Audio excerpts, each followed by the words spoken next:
Hey, I'm Kelt. Let's dig into the concept of quiet quitting. In the last 2 years, we've had different terms come into existence talking about different aspects of the workforce. We had the Great Resignation, in which people were leaving their jobs to pursue their passions, start a business, or even finding a job that was a better fit for them, either with higher pay or better conditions. And now quiet quitting. So what exactly is quiet quitting?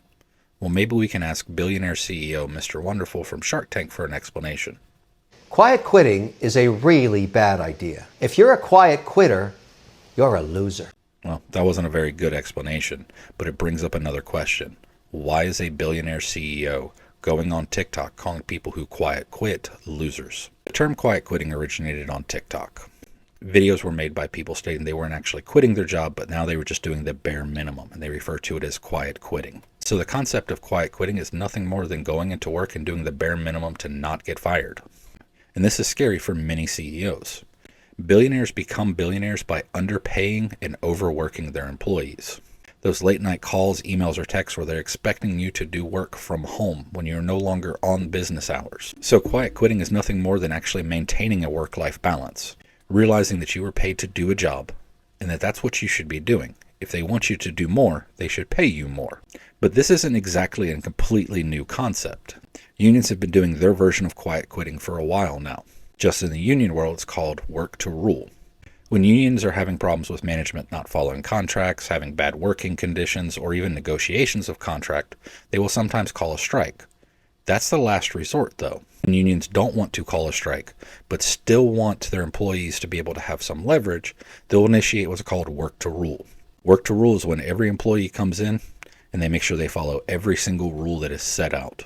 The most minute safety, the most minute admin rule, all of it. This slows down production without violating contracts. And it's a very good, effective tactic, and honestly should probably be ran more often. Management has no problem using a rule as an excuse to fire an employee, but then ask that same employee to violate said rule in order to speed up production.